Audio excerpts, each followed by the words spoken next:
হুরায়রা বললেন, একজন মূর্খ মানুষ গ্রামের আল্লাহ নবী সাল্লাল্লাহু আলাইহি ওয়াসাল্লাম মসজিদে আছেন, হয়তো মসজিদে নববী, মদিনার মসজিদ, মসজিদে নববীতে আছেন, সাহাবা কেরাম সম্মুখে আছেন, নবী নামাজ পড়ে আলোচনা করছেন, সাহাবা কেরাম আলোচনা শুনছেন।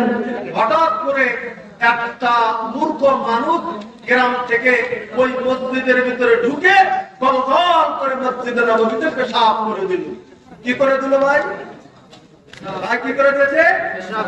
পেশাব করে দিয়েছে। পেশাব যখন করে দিল, আচ্ছা আল্লাহ নবী সাল্লাল্লাহু আলাইহি ওয়াসাল্লাম বসে আলোচনা করছেন, সাহাবা কেরাম আছে, তাদের মোকাবেলাতেই পেশাব করেছে।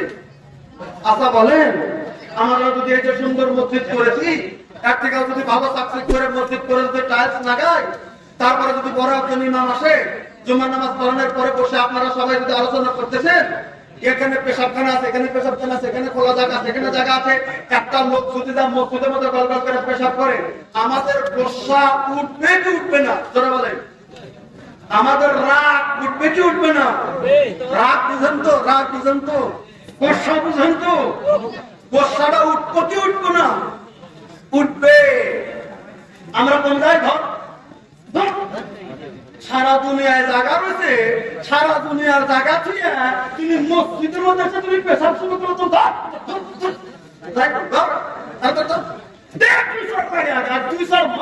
তারপরে দেখা যাবে কি হবে।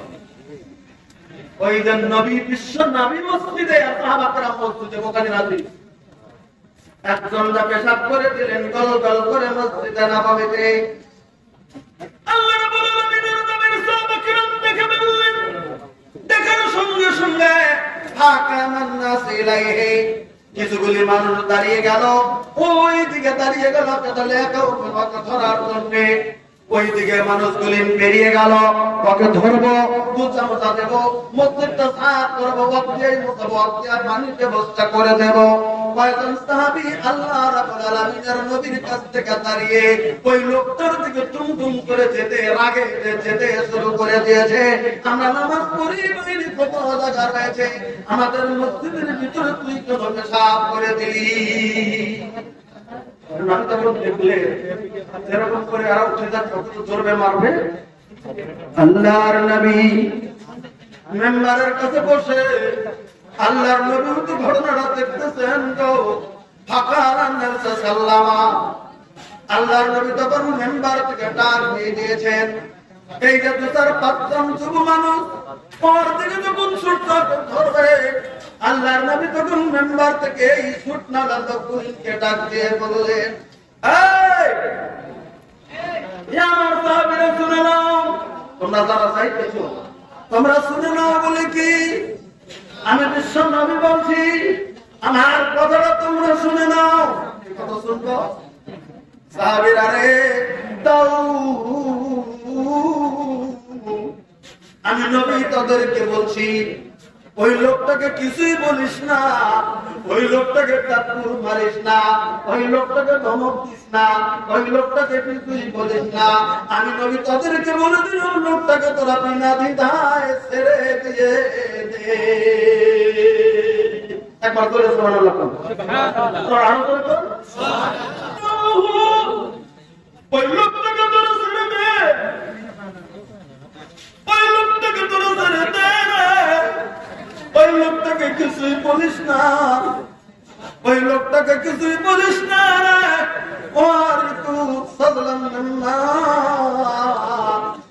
আর তোদেরকে বলতেছি, তোরা দেরি করিস না, তোরা তো কইলে উঠেছে তোকে ধরার জন্য, তোরা মসজিদের দরজা দিয়ে বেরিয়ে যা, বাইরে কুয়া আছে, টোল আছে, ওই বালতি নিয়ে টোল নিয়ে দু চার বালতি পানি এনে এই লোকটা যে পেশাব করেছে, এই লোকটার পেশাবটা তোরা পানি দিয়ে ধুয়ে তোরা নিজেরা সাফা করে দে।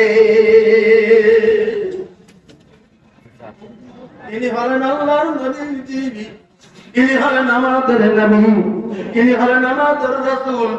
একজন ব্যাপক মানুষ পেশাব করে দিয়েছে, নবী থেকে কোনো কিছু বলতে চাই নাই, ওই লোকটা যখন এমন অবস্থা দেখে নিল, হায় হায়, লোকটা মনে মনে মনে মনে মনে মনে ভেবেছিল আমি মসজিদে যাব, আমি মসজিদে পেশাব করে যাব, মসজিদে পেশাব করে দেওয়ার সঙ্গে সঙ্গে আমাকে মারতে আসবে, হট্টগোল শুরু হয়ে যাবে, এটা হবে ওটা হবে। কিন্তু নবী তখন এই ফরমান দিয়ে দিলেন, এত লজ্জাবল লোকটা, হায় হায়, আমি কি অন্যায় করলাম, অন্যায় করলাম না, এটা তো মহানুভব আল্লাহ রাব্বুল আলামিনের নবীর। ওই লোকটা তখন নিজে ভুল স্বীকার করে নবীর কাছে সারেন্ডার করেছে। নারে তাকবীর! এই হলো উত্তম চরিত্র, এই হলো উত্তম আখলাক।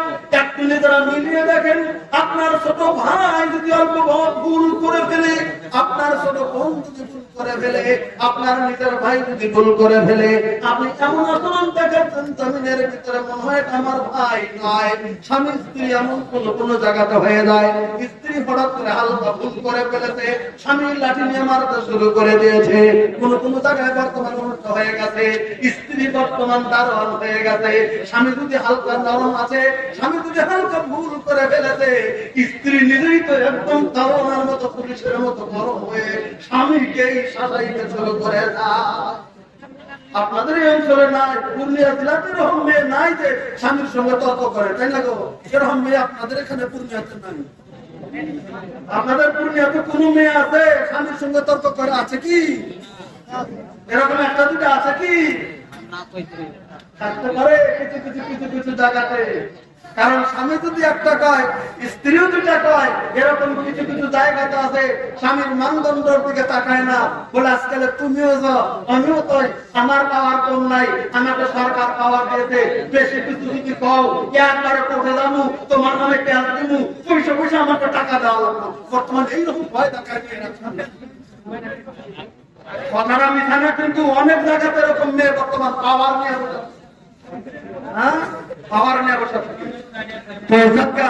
আমি বলতেছিলাম চরিত্র, আমাদের চরিত্র ভালো হওয়া দরকার, আমাদের চরিত্র ভুলের পবিত্র হওয়া দরকার। তাহলে আমরা এই পৃথিবীর জামিনে আমরা চরিত্র গ্রহণ করবো আমাদের বিশ্বের নবী হযরত মুহাম্মদুর রাসূলুল্লাহ সাল্লাল্লাহু আলাইহি ওয়াসাল্লামের চরিত্র আমরা এই পৃথিবীর জামিনের ভিতরে গ্রহণ করব প্রত্যেকটা ক্ষেত্রে। আরেকটা ছোট্ট আকিয়া বলেই আমার বক্তব্য প্রায় শেষের দিকে চলে যাব। আর একটা ছোট্ট আকিয়া বলছি নবীর চরিত্র সম্পর্কে, তাহলে বুঝে নেন আমাদের চরিত্র কোন মতো হতে পারে। আমার ভাইরা, আমাদের নবী পৃথিবীর জামিনের ভিতরে সর্বপ্রথম যাকে বিয়ে করেছিলেন আপনারা জানেন, তার নাম হযরত খাদিজাতুল কুবরা রাদিয়াল্লাহু তাআলা আনহা। পৃথিবীর জামিনে 25 জিন্দেগির 25 বছরে 40 বছর বয়স্কা খাদিজাতুল কুবরা রাদিয়াল্লাহু তাআলা নবী বিয়ে করেছিলেন। এই খাদিজার সঙ্গে আল্লাহ রাব্বুল আলামিনের নবী 25 বছর জিন্দেগি পৃথিবীর জামিনের ভিতরে একে রাহে কাটিয়ে দিয়েছেন। নবী 25 বছর বয়সে বিয়ে করেছেন। আল্লাহর নবীর বয়স 50 বছর। ওই দিন হযরত খাদিজাতুল কুবরা রাদিয়াল্লাহু আনহা এই পৃথিবীর জমিন থেকে তিনি ইন্তেকাল করেছেন। যেদিন খাদিজা নবীর সঙ্গে বিয়ে হয়, খাদিজার বয়স ছিল সেদিন 40 বছর। নিজের 65 বছর বয়সে হযরত খাদিজা এই পৃথিবীর জমিনের ভিতরে থেকে ইন্তেকাল করেছেন। আমার বলার উদ্দেশ্য এটা নয়, আমার বলার উদ্দেশ্য হলো যতদিন হযরত খাদিজাতুল কুবরা আল্লাহ রাব্বুল আলামিনের নবী সাল্লাল্লাহু আলাইহি সঙ্গে পৃথিবীর জমিনের ভিতরে সংসার করেছেন, হযরত খাদিজা নবীর 25 বছরে বিয়ে হয়ে গেল। আল্লাহ রাব্বুল আলামিনের নবীর বয়স যেদিন 40, ওই দিন আল্লাহর নবীকে নবুয়ত দান করে দিলেন। আল্লাহর নবী কালিমার দাওয়াতের মিশন চালু শুরু করে দিলেন। এতদিন পর্যন্ত সবার কাছে নবী সম্মানিত ছিলেন।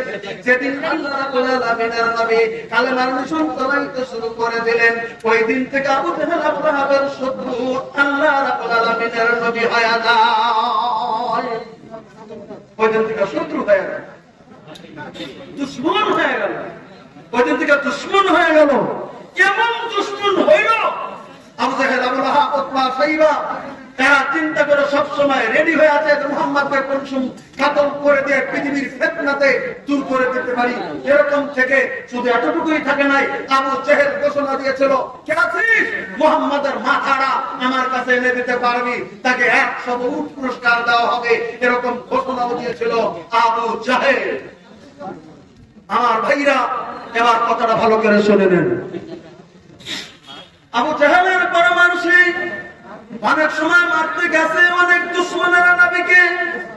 দুটি লোকের জন্য আল্লাহ রাব্বুল আলামিনের নবীর গায়ে তেমন আঘাত করতে পারে না। প্রশ্ন যদি করেন তারাকে, এক নম্বরে হলো আল্লাহ রাব্বুল আলামিনের নবীর বিবি হযরত খাদিজাতুল কুবরা রাদিয়াল্লাহু আনহা। যদি বলেন দুই নম্বরে কে, দুই নম্বর হচ্ছে আল্লাহ রাব্বুল আলামিনের নবীর চাচা, যদিও তিনি ইসলাম নেয়নি কিন্তু নবীর জন্য জিন্দেগিতে তিনি অহরহ ছেড়ে দিয়েছিলেন, তার নাম হলো হযরত আবু তালিব। এই দুই লোক সব সময় নবীকে সাহারা দিয়েছেন, সব সময় সাহারা দিয়েছেন, কোন সময় নবীকে কষ্ট দিতে দেয়নি, নবীকে চোখে চোখে চোখে চোখে চোখে চোখে রেখেছেন, হযরত খাদিজাও চোখে চোখে চোখে চোখে চোখে চোখে রেখেছেন। আবু লাহাব যখন শত্রুকে মানুষ পাঠিয়ে দিত, কোনটা পাঠিয়ে দিত নবীকে মারার জন্য, হযরত খাদিজাতুল কুবরা রাদিয়াল্লাহু আনহা নবীর সম্মুখে যায়, তখন দাঁড়িয়ে যায়, কে আছিস? আমার স্বামীকে মারতে চলে এসেছিস? আমার স্বামীকে মারতে দেব না। আমি হযরত খাদিজার সম্মুখে দাঁড়িয়ে গেলাম, তোর আঘাত যদি তোরা করো আমার গায়ে তোরা করবি, কিন্তু আমার স্বামীর গায়ে আমি খাদিজা আমার রক্ত বড় থাকা পর্যন্ত আমি একটা আঘাত আমার স্বামীর গায়ে লাগতে দেব না। হযরত খাদিজা যখন সম্মুখে দাঁড়িয়ে যেত, খাদিজার কথা চিন্তা করে খাদিজাতুল কুবরা রাদিয়াল্লাহু আনহা ছিলেন সম্মানিত মহিলা, খাদিজা ছিলেন মক্কাতুল মুকাররমায় সম্মানিত মহিলা, খাদিজা ছিলেন সম্ভ্রান্ত মহিলা, খাদিজা ছিলেন বংশমর্যাদা সম্পন্ন মহিলা, খাদিজা ছিলেন পৃথিবীর ওই যুগের মক্কায় সুন্দরী মহিলা, খাদিজা ছিলেন সব থেকে উৎকৃষ্ট মহিলা বলে সবাই খাদিজার দিকে তাকিয়ে লজ্জা পেয়ে তারা আল্লাহ রাব্বুল আলামিনের নবীর কাছ থেকে তারা দূরে দূরে দূরে দূরে দূরে দূরে সরে যায়। কিন্তু নবীর জিন্দেগীর 50তম বছরে যেদিন আল্লাহ রাব্বুল আলামিনের নবীর স্ত্রী হযরত খাদিজা এবং নবীর সাথে হযরত আবু তালিব যখন পৃথিবীর জমিন থেকে যখন ইন্তেকাল হয়ে যায়, আবু জাহেল আবু লাহাব হাই হাই, এখন ইসলাম পেয়ে গেছি, এখন আর ধরার মতো কেউ নাই, এখন আর বাধা দেওয়ার মতো কেউ নাই, এখন ওকে বাজানোর মতো কেউ নাই। একদিন মিটিং করে বলে দিয়েছে, কে আছিস রে? এবার আবু তালেব নেই, খাদিজা নাই, এবার মুহাম্মদ তখন কাবা ঘরের সম্মুখে যখন নামাজ পড়তে যাবে, কে আছিস রে? মুহাম্মদের মাথার উপরে উটের বড় ঘুড়ি, কবরওয়ালা, গর্তওয়ালা, খারাপওয়ালা, রক্তওয়ালা, পচা উটের ঘুড়িটা নিয়ে মুহাম্মদের মাথার উপরে ঢেলে দিবি। এই পরামর্শ আবু জাহেল আবু লাহাব যখন করেছেন, কোন যুবকরা সাহস পায়নি। একটা যুবক ছিল খুবই শক্তিশালী, জানোয়ার স্বভাবের ছিল, পশুর স্বভাবের, তার নাম ছিল উকবা বিন মুঈত। এই উকবা বিন মুঈত তখন স্বীকার করেছে, আমি যাব মুহাম্মদের মাথার উপরে ঘুড়িটা আমি তুলে দিতে পারবো, এই কথা বলে স্বীকার করে নিয়ে সত্যি করে গো। তখন আল্লাহ রাব্বুল আলামিনের নবীর স্ত্রী নাই, আল্লাহ রাব্বুল আলামিনের নবীর চাচা নাই, এবার কে সব কাজ করে রাখবে? ছোট্ট মেয়েটা খাদিজার ঘরের ছোট্ট মেয়ে হযরত ফাতেমা তাজদারা রাদিয়াল্লাহু আনহা কেবল 5 বছর পেরিয়ে 6 বছর পড়ছে। এই 6 বছরের ফাতেমা তাজদারা তাও বাড়িতে যখন নবী পেরিয়ে যায়, ওই মেয়েটা 6 বছরের মেয়েটা তাও বারবার করে বাবার দিকে তাকিয়ে তাকিয়ে তাকিয়ে তাকিয়ে থাকে। 6 বছরের মেয়েটাও বুঝে গিয়েছিল আমার বাবা অজস্র শত্রু আছে জমিনের ভিতরে, একটু আগেই বাবা বেরিয়ে গেছে, ওযু করে বাবা বেরিয়ে গেল, কাবা ঘরের সম্মুখে নামাজ পড়তে শুরু করে দিয়েছেন। আল্লাহ রাব্বুল আলামিনের নবী একটু আগেই ফাতেমা নজর করে দেখেছেন, 6 বছরের মেয়েটা দেখেছেন, তাও বারবার করে লক্ষ্য করতেছেন। এমন সময় নবী যখন শেষ হয়ে চলে গেছেন, নবীর উপর উটের ঘুড়িটা চাপিয়ে দেওয়া হয়েছে, উটের পচা ঘুড়ি তখন ফেলে দিয়েছেন। আর নবীকে দেখা যায় না, একটা পুতুলার মতো দেখা যায়, একটা পুতুলের মতো দেখা যায়। এমন যখন ফাতেমা তাজদারা দেখছেন, বাড়ি থেকে দৌড়ে দৌড়ে চলে গেছেন, আমার বাবা কই গো, আমার বাবা কই? আমার বাবা কই গেল? ফাতেমা যারা ওই কবরের চোখে যা দেখে আল্লাহ নবীর দুটি পা শুধু বাইরে বেরিয়েছে, নবী পা দুটি নাড়াচ্ছে আর পিঠ থেকে নিয়ে পূর্ণ শরীরটা উঠে নিচে নবীর পরে আছে। 6 বছরের মেয়েটা উটের ভুঁড়ি সরিয়ে দিতে পারবে না, না না পারছে না, খুব কুস্তা করতে পারে না। আপনাদের যারা কান্না শুরু করে দিয়েছেন, কে আছো? আমার বাবার উপর উটের ভুঁড়ি তুলে দেওয়া হয়েছে, কে আছো? উটের ভুঁড়িটা সরিয়ে দেবে। ফাতিমার কান্নার অবস্থা। হযরত আবু বকর সিদ্দিক রাদিয়াল্লাহু আনহু কানে চলে গেছে। হযরত আবু বকর সিদ্দিক রাদিয়াল্লাহু আনহু শুনে দৌড়ে চলে এসেছে। বেটিরা কি হয়েছে রে ফাতিমা? বলে তাকে না তার উপর উটের ভুঁড়ি কে যেন জোর করে তুলে দিয়েছে। হযরত আবু বকর সিদ্দিক সঙ্গে থেকে 6 বছরের বেটির বাচ্চার উটটা উটের ভুঁড়িটা টেনে রক্তওয়ালা উটের ভুঁড়ি, ওই কবরওয়ালা উটের ভুঁড়ি, পচা উটের ভুঁড়ি, গন্ধ উটের ভুঁড়ি নবীর মাথার উপর থেকে পিঠের উপর থেকে কোনো মতে কুস্তি করে বাচ্চা ভুঁড়িটা সারিয়ে দিয়েছে।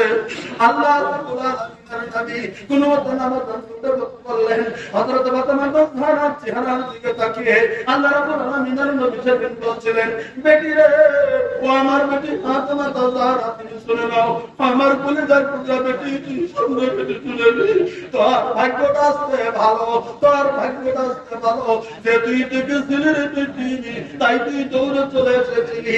আমার নিঃশ্বাস বন্ধ ছিল ভিতরে, আমার মনে হয় রে বেটি, আর সামান্য পরে তুমি তোরা আসতি রে বেটি রে, আর সামান্য পরে তুমি তোরা আসতি, আমার নিঃশ্বাস বন্ধ চলছিল।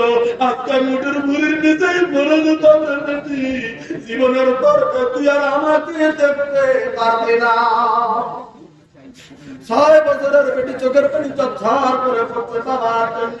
তাই বলতেছিলেন, আপনাকে এত কষ্ট দিল বেঈমানের দলেরা, আপনি তো কোনো দোষ করেন নাই গো বাবা, আপনি তো কারোর কিছু অন্যায় করেন নাই, আপনি শুধু কালিমার দাওয়াত দিয়েছেন।